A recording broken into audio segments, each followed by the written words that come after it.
I think people who have joined these webinars before will be familiar with the usual housekeeping rules, but for those who haven't, please do feel free to keep your cameras on, but do make sure that you are muted. We're going to be recording the session for anybody who hasn't been able to join it, and that seems to work really well across the organisation, so I'm pleased to be able to offer that facility. If you have got any questions, and if you could just drop them into the chat box, we'll endeavour to ask them of Haroon at the end, and Wally will be capturing those as we go through the session. There are also closed captions and subtitles within the chat should you need to use them, which you can find in your Teams app or your browser as per usual. So sort of moving on really into the subject of the talk, Haroon has joined us to give us a talk on inclusive outdoors, embracing diversity in nature. We're going to introduce Haroon in a moment or so, but just before then, I think it's really important just to sort of touch on to the subject of, our nation's forests are among the most popular natural spaces in the country, and millions of people visit them every year, and we're members of staff, and we do the same, really enjoying it. But we want to go further than that. We want to break down some of the barriers that exist, and we want to start reaching out across all of society so that everyone feels welcomed into these shared public spaces and also starts using them. So as we're evolving our offer, reaching out to new audiences and welcoming visitors to the nation's forests, that's going to start to reflect the richness and diversities of all of the communities that we serve. So I think it's important that, acting now means that we can identify what those barriers are to access in our forests and obtain knowledge about the infrastructure and resources we need to break them down. So this talk has been really kindly arranged by the REACH network, and REACH, for those who don't know, is the Race Equality and Cultural Heritage Network that's been set up in the Forestry Commission for a little while now. So if you're interested and this sort of piques your interest, having come to the webinar today, then please do speak to Nadeem or Tash, who are going to be introducing Haroon in a moment, and get involved as well. The REACH network is fantastic. All the other networks are doing great work as well. So I think without further ado, I'll hand over to the network co-chairs to provide a little bit more background on our illustrious speaker that we're very, very lucky to have today. So Nadeem, over to you, and I think you're handing over to Tash afterwards. Thank you very much. Yeah, thanks very much, Joe. Good Assalamu alaikum and good afternoon, everyone. Can you hear me okay? Yep. Yeah. Okay. Yes, perfect. So as Joe said, Race Equality and Cultural Heritage is one of the networks within the Forestry Commission. It's co-chaired by Natasha and myself. I'm just going to quickly run through a couple of slides. The purpose of the network is to provide mutual support to staff who are from an ethnic minority background and to allies, and also to help inform all staff about race equality matters, and to advise the organisation on how to improve the quality of working life for all staff who may fall into one of these above categories. Now, it's open to be very inclusive. It's open to all staff who identify as ethnic minorities, and also to staff and partner organisations and colleagues who are interested in being allies. So if you're interested, please get in touch either with Tash or myself. The emails will come up on the final slide. And we've got a number of objectives. These include providing specialist knowledge and experience to assist the FC in shaping policy on issues relevant to the needs of ethnic minority staff. Also to provide mutual support for ethnic minority staff, a kind of a safe space where we can debate and discuss issues within the workplace, important issues that are relevant to us, and to raise awareness of equality and diversity issues and help the FC understand how to support ethnic minority staff. We also want to organise activities and events on race equality and religious inclusion, and this event is part of that, and to make it a means of raising work-related issues collectively. So, in short, I would say that what we really want to do is achieve real positive changes. We don't really want this to be just another box ticking exercise. We really want to affect a change. And I'm very pleased to have Haroon speaking here in what is still, I think, Islamophobia Awareness Month. And this is a subject that's quite close to my heart. And we know that Islamophobia is one of the most prevalent forms of discrimination, not just here in Britain, but globally. If you look at Home Office data, it shows that Muslims are the most targeted faith group for hate crimes consistently, about 40 to 47% over the last 4 years or so. Most of these hate crimes have been targeted against Muslims, and so Islamophobia and religious discrimination in general is an important and serious issue. So it's great to have Haroon here to share his experiences and insights as a Muslim in Britain. So I don't want to take any more time. I'm just going to hand over to Tash, who will now introduce today's speaker, Natasha. Hello. Yeah, likewise, I'll keep it super speedy. So thanks, Nadeem. My name's Natasha. I'm the other co-chair of the Reach Network, but I'm also a digital marketing manager at Forestry England. So I've got the pleasure of introducing Haroon. So adventurer, athlete, amazing person. How many accolades can I give you, Haroon? There's like a super long list, but you've raised rather millions of pounds for charity in the past. You've inspired many people, including those from South Asian and Muslim communities, to follow in your footsteps. And you've also founded the Active Inclusion Network. So I don't know if people know, but that's Muslim runners, Muslim hikers, Muslim cyclists. And it's rapidly grown to become one of the largest communities in the world for Muslims interested in the outdoors. And of course, we've had the pleasure of working with you, Haroon, before, most notably externally to promote our Forest Runner 5K and 10K running series. But yeah, I guess I'll keep it super short. I just want to sincerely thank you for taking the time out of your really jam-packed schedule to talk with us today. And just for all the attendees, please do pop any questions you have in the chat. We'll be happy to kind of answer those that relate to Haroon's story and his personal experience and anything he talks about today. So honestly, I'll just be quiet for now because I'm sure we all are eager to hear from you, Haroon. So over to you. Thank you so much, Natasha. Thank you so much, everyone at Forestry England, for having me. Can I just double check you can see me and you can see my slides as well? I'm just seeing you at the moment, Haroon. I'm not seeing the slides. Okay, is there something that needs to be activated on your side? At the moment, from my screen, it tells me that I'm sharing. Let me hit the share again. Yeah, off and on again. That's my contribution. Yeah, all good. We can see. You know, 1 second. And at the moment, can you still see me and my slides? Yeah, Yes, that's all Haroon. good. Perfect. Fantastic. Thank you once again, Natasha. I guess I was going to start my presentation with an introduction, but you've given me a very kind introduction, so thank you very much.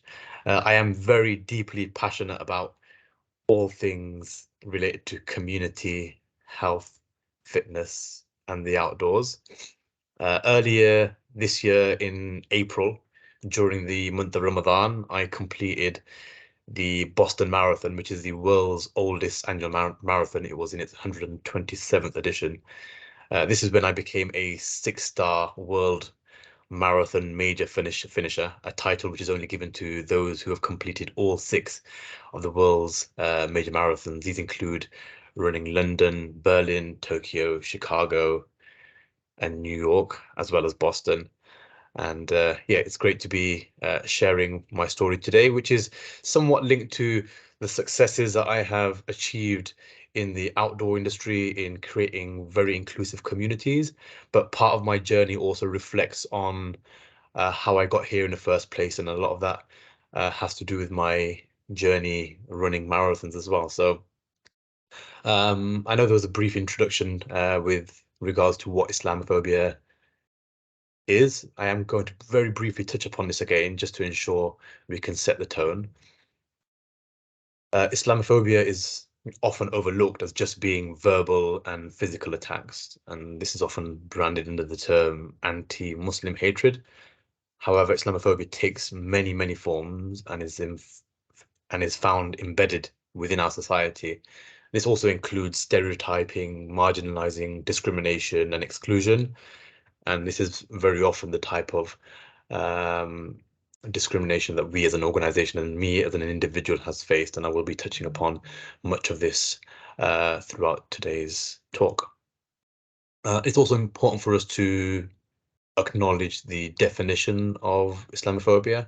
This enables us to have sensible conversations about Islamophobia and also treat it and deal with it in the same way as other forms of racism are dealt with. The definition commonly used in the UK is that of the all-party parliamentary group definition from Westminster, which is also adopted by several councils across the UK.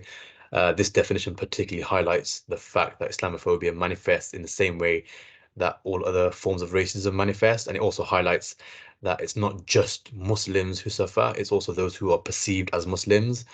And because of this, ethnic minorities or other ethnic minorities are often targeted. For example, stereotyping that all Asians are Muslims. And in the introduction, we also heard about the prevalence of Islamophobia, so I won't go too much into that. More importantly, this year's theme for Islamophobia Awareness Month is Muslim stories, and I guess that's why I'm here. We want to increase the awareness, equality, and bring communities closer together. And I think by sharing positive stories, we can really dispel myths and stereotypes about Muslims and showcase that, we're just normal people who are able to positively contribute towards society. So I'm going to share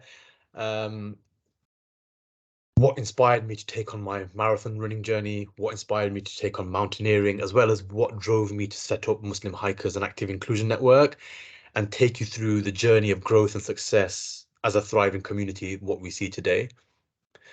Sometimes people are surprised that I've established these incredible thriving communities despite experiencing deprivation of nature through my own childhood. So I grew up in Coventry. I still live in Coventry, which is a very diverse city. Grew up in a very strong sort of principled Islamic household. And in some ways, this deprived me from opportunities. For example, when there were school trips going out to the outdoors, North Wales particularly, I was never allowed to go on these trips whilst every other child was. And I think this was partly because my parents couldn't afford it, but also because of the sort of protection my family was trying to give me. Can I eat halal food? Can I still maintain my prayers when I'm away on these trips? And for this reason, I wasn't able to go on these opportunities. But also, growing up, my parents would never say, "Hey, come on, Haroon, come on, kids." I'm one of 7 siblings, so quite a large family. We would never venture into the countryside or experience, the beautiful wild natural spaces. It was like, "Hey, let's go to Blackpool," and I don't know why we used to go there. That's not a very pleasant place. No disrespect there, but that's the only place that me, my family, we all used to know, and every summer we used to end up there. However, I think I was in year 11, aged 15, final year of secondary school. There was a trip going to North Wales, Snowdonia, and my parents actually said that I could go, and this was quite strange for me at the time. I thought they were having me on.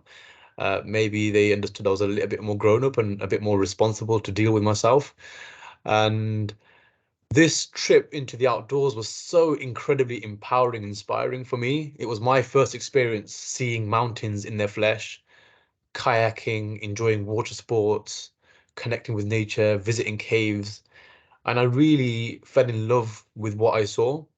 And it wasn't too long after this that an elderly gentleman from my local mosque, who grew up in Yorkshire, was gathering people together to go on a trip to Scattle Pike in the Lake District. I almost didn't join this trip because I was recovering from flu at the time, but because of that positive experience I had on that school trip, I was so keen not to miss this trip to the Lake District. So I tagged along as a 16-year-old. And I think this was very much how I fell in love with the outdoors. It was this particular hike. I remember getting lost in the dark without a head torch, with very little outdoor equipment, and somehow we managed to get off the mountain. Despite that experience, that was the birth of my passion in the outdoors. What I recognized very early on as a 16-year-old was the lack of people looking like me in outdoor spaces. Back then, I was only hiking for leisure, and it was whenever I was tagging along with elder people from our community to go and hike. But we would only always bump into white people. We talk about the lack of diversity in the outdoors now, in 2023, but look back, 15, 20 years, there was an incredibly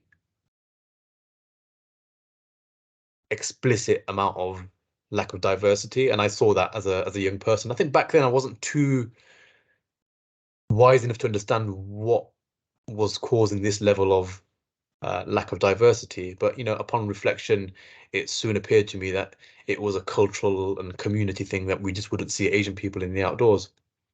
Until this one time I was walking down Snowdon, and what I saw in the very far distance was what I thought I could see was like small brown faces. And I thought my eyes were kidding me because I'd been hiking for several years by this time and never seen a single brown face, and that's without any exaggeration. As I descended down Snowdon and as these little brown faces started getting a little bit closer towards me, I realized that these were little brown faces with color on their heads. They were women in hijabs. And I thought, wow, like not in a weird way. Like I meant like, just seeing such a large group of Muslim women on a mountain for the first time. I was so intrigued to understand who they were and what they were doing. So I exchanged some dialogue with the group leader, and they advised me that they were a group of female hikers from Birmingham, hiking for Islamic relief, for a very important humanitarian cause. And this really triggered some thought in my own head, thinking, I've been hiking for several years for leisure. Why have I never thought about combining my passion for the outdoors with charity and fundraising, a huge principle of the Muslim faith? So I exchanged contact details with the group leader and thought, I'd love to get involved. I thought I'd never hear from the chat, but a few days later, he contacted me asking me to get involved in volunteering. And I thought, I don't want to volunteer. I want to get outside more and hike with people like myself. Very soon, I found myself signing up to my first ever charity trek. I was in my final year of university at the time, and I thought, what better way to graduate and head off to the Himalayas? So I signed up to trek to Everest Base Camp, part of an incredible expedition to fundraise for a great cause. And I managed to raise like nearly £20,000. This was back in 2007, in the absence of social media. I had an incredible journey just fundraising and feeling enriched and feeling incredibly positive that I was creating a positive contribution to the third world. So I had the most amazing time at Everest Base Camp on this expedition, hiking in the Himalayas for almost 2 weeks. And I came back home and thought, what next? I've had the most incredible, empowering experience in the world's highest mountain range. Come back home realizing that, why is it that people in my own communities aren't going outside, let alone going to forget the Himalayas, but they don't even enjoy the outdoors on their doorsteps. And I felt like I wanted to drive change within my community. I wanted to be a role model to inspire others. So I continued to hike. I ended up hiking in Peru, in South America, climbed Kilimanjaro. And every time there was a local hike up Snowdon or anywhere in the UK, I was very keen to rally people from my communities to get involved in hiking. And I think this is where my passion for community and the outdoors began. So volunteering for charities, encouraging people from my communities to get outside very much became a lifestyle and a hobby for me. This continued for several years until I stumbled upon marathon running. I think it was 2012, the year of the London Olympics. And I took up on a job to work at UCLH Hospital in London, working on the teenage cancer ward there, where I was offering recreation and therapeutic support to young people who have cancer. I used to commute from Coventry to London every day. I did this for 5 years. I had such a rewarding job there. And at the time, the Teenage Cancer Trust were recruiting for the 2012 London Marathon. And I thought, I've done lots of fundraising through hiking. Why not give the marathon a go? How hard could it be? I managed to raise a lot of money, of course, because I was passionate about fundraising. But marathon day came and I learned how hard it was. I told myself I'd never run again. I had such a horrible, painful experience. I mean, I don't want to put anyone off if you're interested in marathon running, but that first marathon experience was incredibly awful. I told myself at the mile, I think mile 18 or 19, I vowed that I would never do this again. However, the following year, my life was turned upside down when I lost my father in a tragic car accident. And this was perhaps the most difficult time of my life at the time. It was just 10 years ago. Despite telling myself I'd never run again, I put on my running shoes initially just to try and deal with the grief and to try and process my emotions. Then I felt like I wanted to keep the running shoes on just to run for good causes in my father's memory. And that's what I did in 2013. I ran the London Marathon again.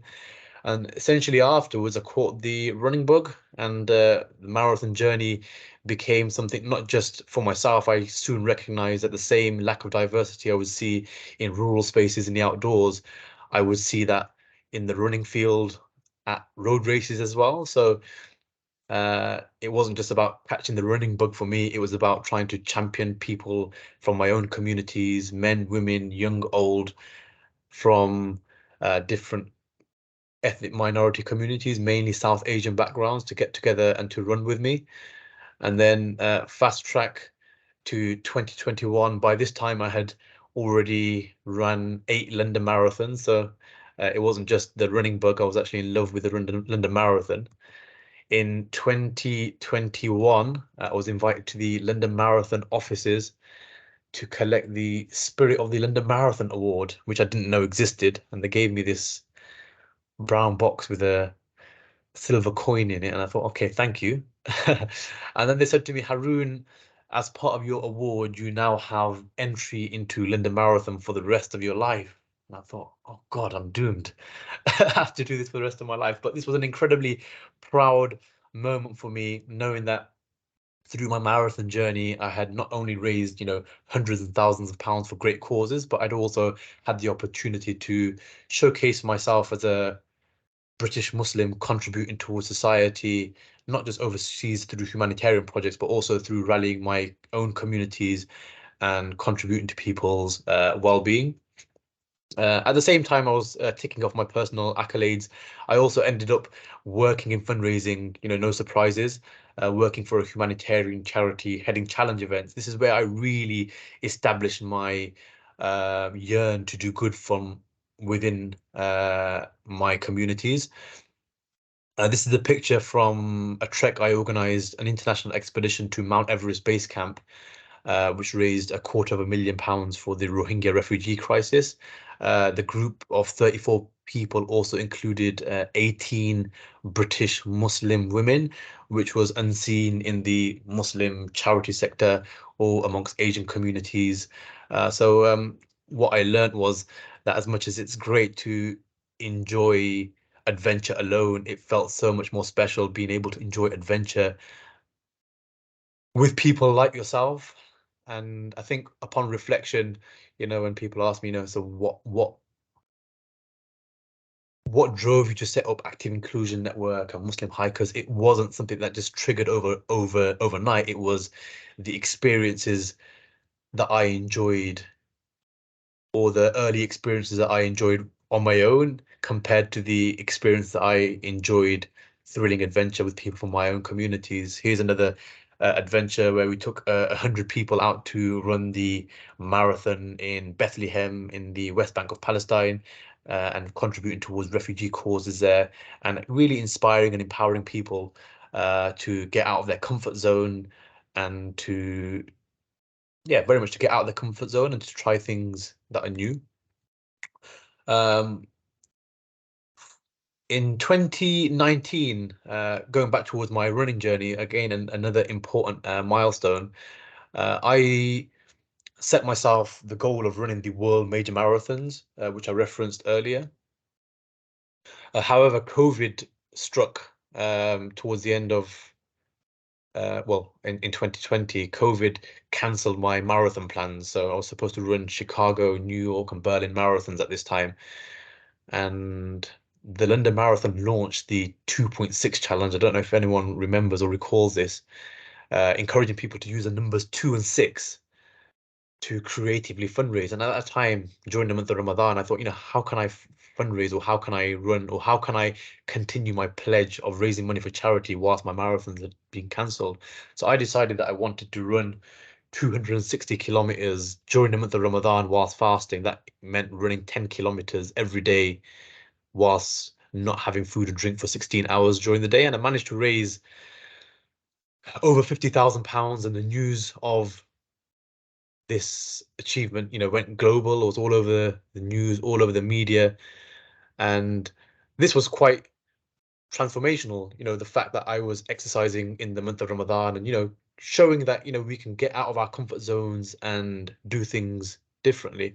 It was at this time that the brand Arc'teryx reached out to me. They're a huge international outdoor brand, contacted me asking me to join their team as an ambassador. And at this time, I found this incredibly empowering for me. And I asked myself a question at this time, what's the one thing that I'm deeply passionate about? And what's the one thing that maybe this brand might be able to help me with? And upon reflection, I realized that this one thing is community and getting people outside to be active. And I thought, I've done so much work in the charity sector and getting people to go outside for the purpose of fundraising, but I feel like I need to be doing more. And this is when I created the Muslim Hikers Instagram page in September 2020 during the pandemic. And there were a number of reasons why I set up this page for community. One, because everyone was suffering from loneliness and isolation. We all remember Boris was telling us that we could go out daily for 30 minutes, but there were a lot of people that were still staying indoors, suffering mentally. And I felt like perhaps a page that celebrates Muslim people going outside might help normalize going outside and might encourage more people to get active and be healthy. But it also was created because it's a community that I very much yearn for. And I felt that representation was very, very important. So I had this very empowering experience being signed with a large outdoor brand, and this is what was the product of that and the product of my own personal journey. So this Instagram page just grew rapidly and received so much recognition, not just here in the UK, but globally. And subsequently, I also set up Instagram pages for Muslim runners and Muslim cyclists, other activities that I'm also passionate about. And I thought, why not? Let's try and really create change within our communities. So the Instagram page was purely for online community, but it wasn't too long before we organized our first hike. And that wasn't because it's something I wanted to organize myself. I was already organizing 30 to 40 hikes and events per year in my full-time fundraising job, so I had no plans to do more. However, people on the Instagram, from the Instagram community, started contacting us and saying, Haroon, we want to hike together with our community, organize something.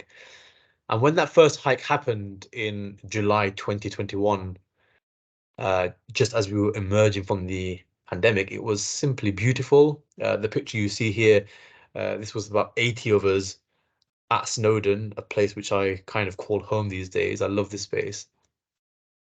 It was just incredible seeing people from different parts of the UK, from as far as Edinburgh and Glasgow in Scotland, and from far south as London, traveling to North Wales purely for the purpose of getting outside. Many of these people were people who had never hiked before, people who found motivation, inspiration to get outside because they knew other people in the same position with little or no experience were getting outside, and knowing that they had that level of support.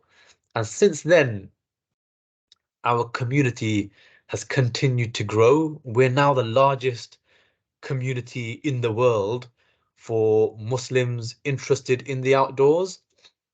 We organize hiking events in various parts of the UK, usually national parks, in areas of outstanding beauty, and in some forests as well. Our events promote safety, confidence, and awareness in the outdoors. And it's truly remarkable what simply a little platform, an Instagram page, can do. You know, we didn't create, it's not a special invention. It was purely a unique space, or a unique and safe space for communities to connect. And what's important to understand is that people don't just want to connect with nature, but they also, more importantly, want to connect with one another. They want to connect with nature, with people like themselves.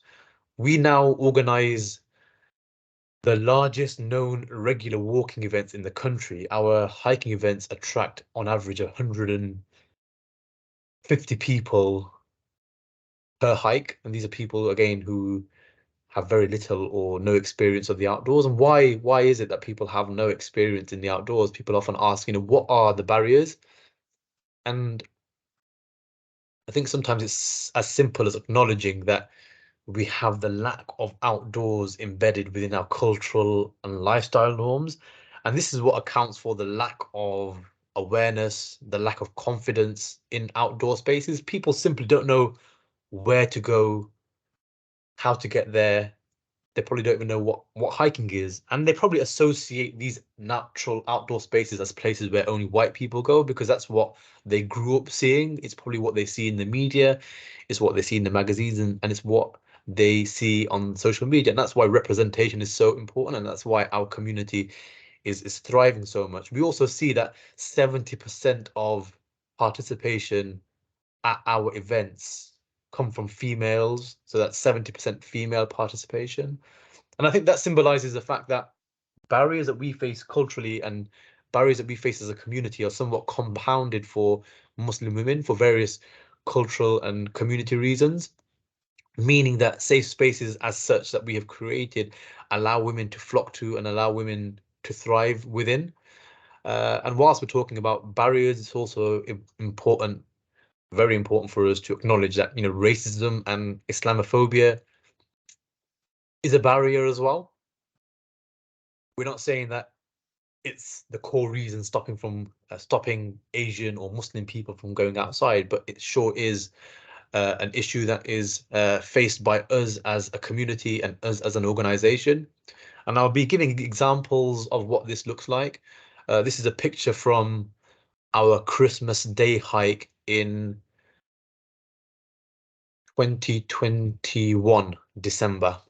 We organized a hike on Christmas Day in the Peak District at Mamtor. There was about 150 of us back then. As you can imagine, we had the entire mountain and the landscape to ourselves, because on Christmas Day, not many people tend to go out hiking. Perhaps they're at home celebrating with families. We had the most incredible experience. We went home and some members from our community shared pictures of our hike in a Facebook group called Peak District and Derbyshire Walks, and we received some very positive responses. But at the same time, there was a barrage of abuse that we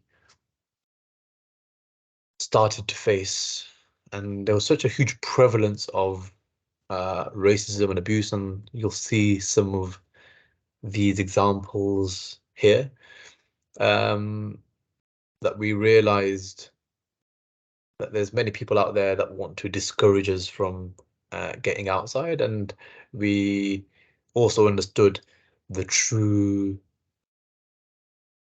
extreme of racism and Islamophobia and how much it exists in community, how much it exists online. And we also know it exists in the media, it exists in politics, it exists everywhere.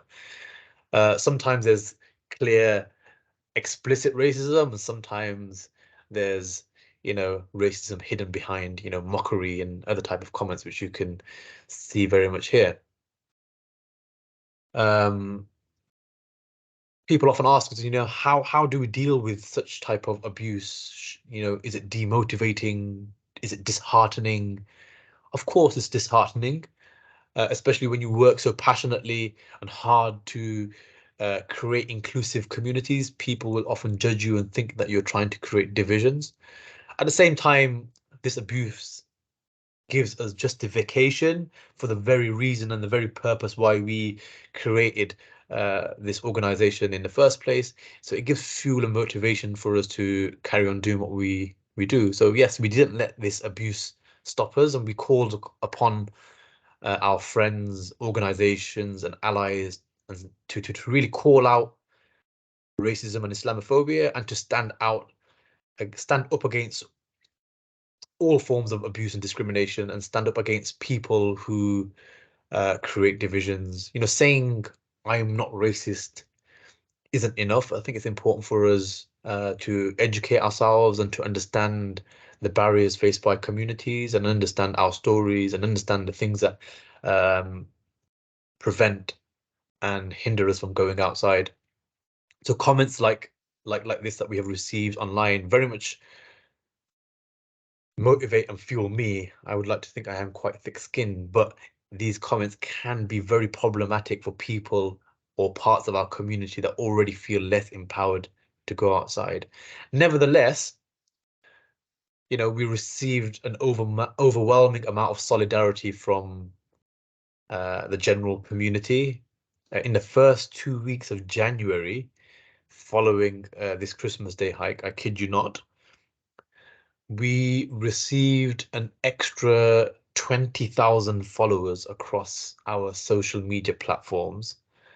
And I think there was about 10,000 on Twitter alone, which kind of signifies, you know, how much solidarity and support and how amazing the outdoor community truly is, and how important allyship is. So when I talk about this, I often say, you know, thank you to the racists, because you've done us a favor and you've helped us reach even more people. You've helped us raise even more awareness about the importance of our work.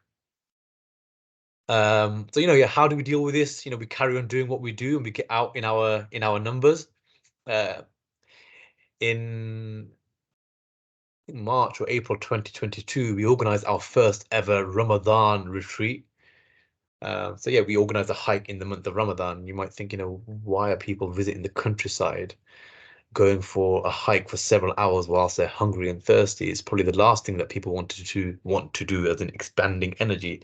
But we're all about breaking barriers and stereotypes and empowering our communities, and that's what we did. We partnered with the National Trust, and we got a group of 80 people together to experience the beautiful countryside in the Peak District.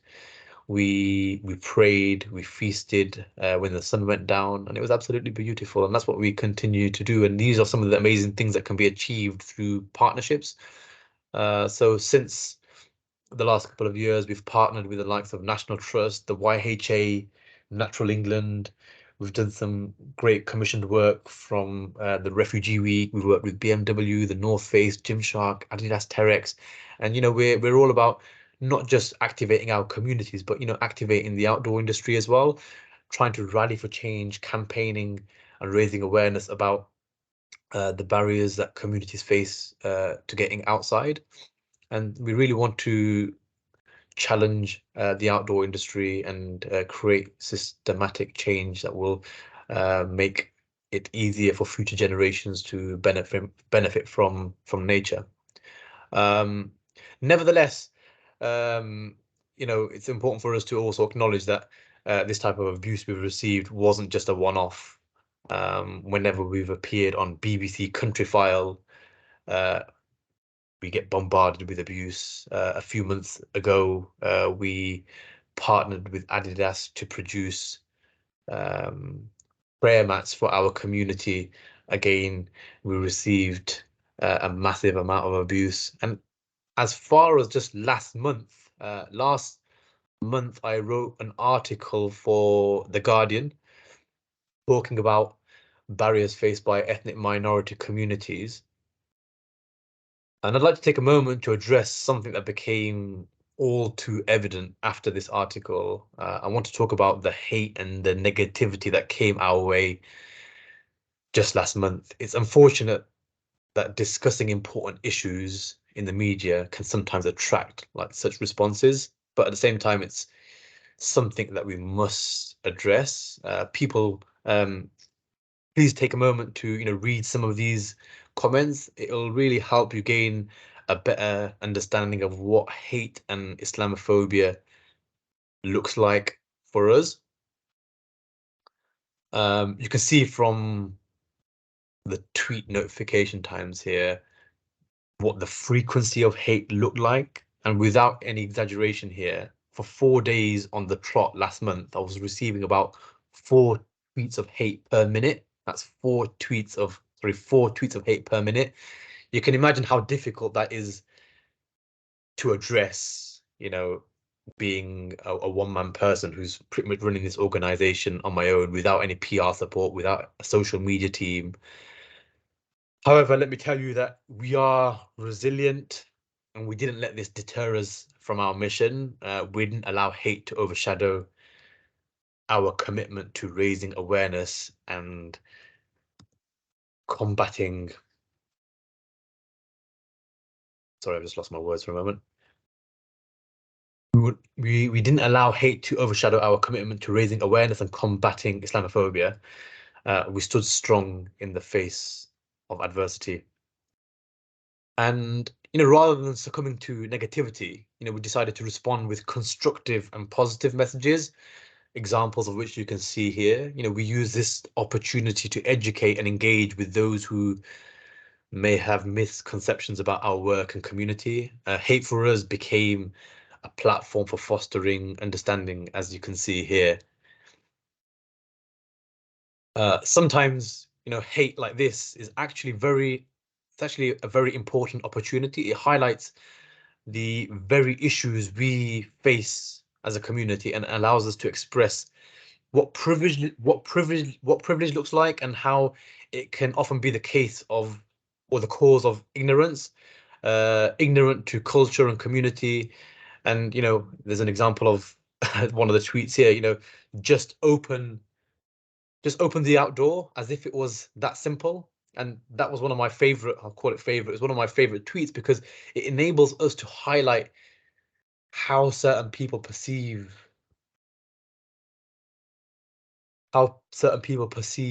us. People can't just open their doors and get outside. People can't just put on hiking shoes. They don't know what hiking shoes are. They don't know what a waterproof jacket is. People have deep-rooted problems in culture and community where they've grown up being told not to go outside because they might get a cold because it's raining. People are told not to go outside alone as a Muslim woman because it's not safe, for example. So yes, it's not as simple as just accessing the outdoors, and this is the type of hate we commonly receive, or the comments we commonly receive. But opportunities arise like this for us to provide education, and we hope that more people can be better informed. And you can see AI there doing its business. It's also important to acknowledge the effort that is made to share and propagate hate. It's very clear and evident. It's not just people responding reactively and tweeting and sharing messages. People going out their way to create what you see here. The mockery and the dismissal is abysmal. However, I must express that my immense gratitude for the support we receive from our community and allies is incredible. They've stood by us during these challenging times, countering hate with messages of unity and understanding. It's times like this that we truly realize the strength of our bonds. And I think that's what Islamophobia Awareness Month is about. So touching back upon Islamophobia Awareness Month, Islamophobia Awareness Month was founded in 2012 by a group of Muslim organizations to raise awareness of Islamophobia and showcase the positive contributions of Muslims in the UK. And I'd like to encourage all of you to stand strong in the face of hate and negativity, just the way we have as an organization. Let it not deter you from your mission, whether it's creating positive change, whether it's raising awareness, or whether it's fighting against injustice. We can really use these moments as opportunities to educate and engage and build bridges. And, before I wrap up, let me assure you that, we really remain steadfast in our commitment to raising awareness and combating Islamophobia and promoting inclusivity. We continue to address hate with empathy, education, and understanding. And I think together we can really turn negativity into a force of positive change. Of course, I'd like to, end on some positive notes rather than examples of the hate we have faced. So I want to continue, sharing some of the successes that we have created as a community in recent times. In the summer of last year, we organized our annual Snowdon hike, and we had someone messaging one of our WhatsApp groups. It was a girl messaging to say that she was coming from Sweden, and I thought, hold on, I need to message this person. Like, is she feeling okay? I messaged her and I asked, what do you mean you're coming from Sweden to join us for a hike up Snowdon? And she said, hey, Haroon, I love hiking, and here back in Stockholm, we don't have inclusive communities like yours. So I stumbled upon your Facebook page and I saw that you had a hike coming up. So I asked my dad if I could go to hike Snowdon. And her dad said, yes, I'll take you. So she flew to Manchester. She managed to get a lift to Snowdon via our event WhatsApp group. She had the most incredible time hiking Snowdon. She got a lift back to Manchester and she flew back home.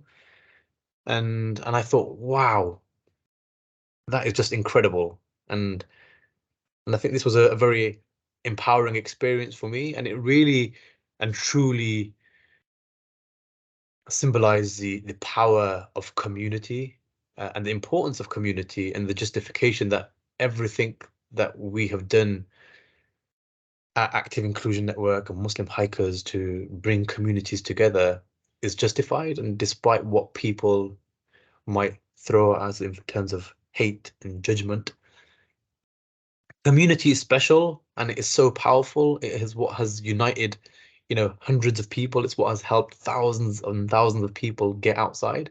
And it's what has inspired, tens of thousands of people globally, those who follow our communities online. And we really believe in promoting positive representation. So when this girl from Sweden traveled to join us, we celebrated this and we shouted about it online, so that we can again normalize getting outside and to show people living here in the UK that we've got people willing to travel all the way from Europe to join us. The barriers that you might have stopping you from stepping out your front door, they might exist, but we do have to try and get out of our comfort zones and be willing to take our own steps. And this is the type of work that we're trying to do at Muslim Hikers and Active Inclusion Network, challenging ourselves and challenging the mentalities that we have grown up with so that we can address deep-rooted behavior change. And that's what our social media platforms are filled with, lots of positivity, lots of stories. As much as it's important for us to get people outside hiking and outdoors, it's equally important for us to show that representation on social media so that we can inspire future generations and so that we can also dispel myths. Since then, we've had people travel from France, Belgium, and even from as far as New York just to join us for a hike. Last year, we were hiking in the Brecon Beacons, and we finished the hike, and two girls walked up to me in their American accents. It was a girl called Sahara and Zahra. They said, "Hey, Haroon, we're Sarah and Zahara. We've come from New York." I was like, "What? What do you mean you've come from New York?" They said, "Hey, Haroon, we've been looking for hiking communities in the States, or inclusive communities in the States, and we couldn't find any, but we found Muslim hikers online. So we planned a 7-day trip or 7-day holiday to London just so that we can join one of your hikes." So I remember they told me they landed in London on the Friday. They managed to catch a minibus, which one of the London hikers had organized. Joined the hike, had the best time. enjoyed 7 days here in the UK and then traveled back home. And I thought that's the kind of legacy that we want to create and the change that we want to create. And again, that shows the power of community. And if anyone would ever discredit activities that bring communities together, or question why we're called Muslim hikers, which we often get people even from our own Muslim communities. Again, this is rather disheartening. They say, "Oh, what has faith got to do it? Why don't you just get outside and walk?" We're called Muslim hikers for obvious reasons, because we want to tackle underrepresentation. We want to make communities feel like the outdoors is for them. And that's exactly what we're trying to do. And I think before I conclude today, I want to share with you 3 quotes that have deeply resonated with me on my journey. These words remind us of the immense power we hold as individuals and as a community. And I think they really underscore the importance of unity, healing, and being the change we wish to see in the world. The first quote is by Marianne Williamson, reminding us that within every community, there is work to be done. In every nation, there are wounds to heal, and within every heart, there is the power to do it. And it serves as a very powerful call to action, a reminder that positive change begins with us. And this is a picture from our first hike of the year in January in the Peak District. Thought I'd point that out, which is coming again soon if anybody wants to join our next hike. Joe Cox's quote emphasizes our common humanity, highlighting that we are far more united and have far more in common with each other than the things that divide us. It speaks to the essence of inclusivity and understanding, which are the heart of my mission. This is a picture from a recent hike up Snowdon in partnership with Arc'teryx. And lastly, Gandhi's quote, always timeless wisdom, I think. Be the change you wish to see in the world. And I think it's the essence of what I've shared in my talk today, and it really encapsulates how I've taken it upon myself to create change, and how each of us has the potential to be a catalyst for a better world. And these are 2 of my little ones, Aisha and Amina, 2 and 7. I didn't grow up having role models in the outdoors, but I truly believe in the power of representation and experience. And I want to not only give my children, but future generations, for everyone, to feel that they are welcome in the outdoors, and that the outdoors is for everyone. And I think as we reflect on these final words, I hope that they can inspire us to continue working towards unity, healing, and positive change. And I think genuinely together we can make a difference, and together we can create a more inclusive and understanding world. And I think that's all I have to say for today. Thank you so much for listening. I'm sure some people might have some questions, so feel free to send them. And I would genuinely like to make an invitation to anyone listening today to come and join us for a hike sometime. We often get asked, I'm not Muslim, can I join a hike? Yes, of course. Our hikes aren't inclusive by any means. They're for everybody and anybody, and we get many non-Muslim friends joining us regularly on our walks, and we very much love and welcome that. So please do come along and join us. And we haven't yet organised a hike with Forestry England, so I think that should certainly be on the cards after today's talk. Yeah, thank you. Thanks so much, Haroon. Yeah, it's definitely on our minds now. And I've definitely been to a few of the Muslim hikers hikes too. And you're completely right. That kind of shared experience, representation, sense of community is all really beautiful stuff. So thank you for such a passionate talk. I think we are sort of out of time for questions, but there was one kind of similar theme that was going through some of the questions.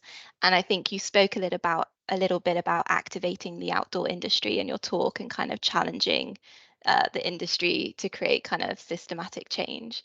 So I think there was one question from Sarah that I think summed it up really nicely. Do you think that outdoor recreation providers are doing enough to cater for diverse visitors? Good question, and a very important question, and I think it comes up in most panel discussions that I've been on. What I'd like to say here is it's incredibly important, and it's great to acknowledge that we're seeing so much dialogue about improving access and inclusivity. A lot of this has happened since the Black Lives Matters movement, and it's great to see these dialogues happening in person in panel discussions and also spoken about in magazines and in the media. I think we're seeing too much talk and not enough action. If we genuinely want to improve access, then I'd say, you know, connect more with the communities that you want to bring into your spaces. And we're seeing lots of that, but perhaps not enough. We often get many requests from the outdoor industry brands and organizations saying they want to partner with us, they want to work with us, and we often have to check, are you genuinely interested in creating change? Are you genuinely interested in understanding who we are and what our struggles are? Or do you want to make yourselves look good by putting a picture of lots of brown faces on your social media page or in your magazine? So there's some like reflections that need to be made. And I think that can start by looking inwards. You know, why do we want to improve access? First of all, why do we want to improve it? And, you know, how can we truly benefit the communities that we want to work with? And a lot of that has to do with just simply starting with positive, meaningful dialogue with the community organizations. There's plenty out there, whether you're talking about outdoor communities or just communities in general, whether it's groups of Asian women or groups of Black women or whoever it might be. There's lots of conversations that need to be had. That's really thought-provoking. Thanks, Haroon. I do think we're out of time, but I'm going to pop some like links to your socials and stuff in the chat so everyone can follow you and see what you're up to.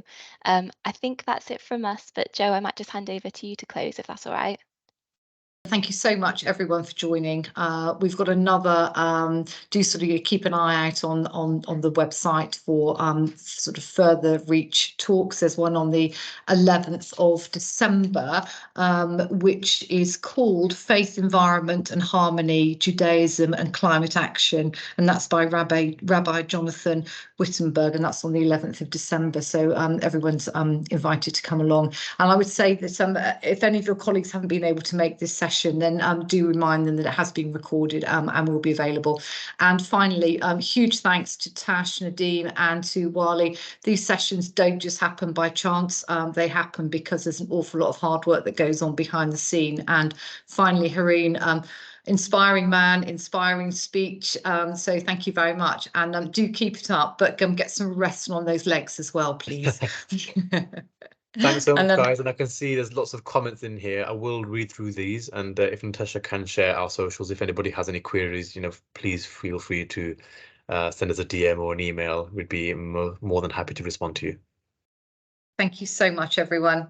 Thank you. Bye-bye. Thank you. Thank Bye-bye. you. Bye. Bye-bye.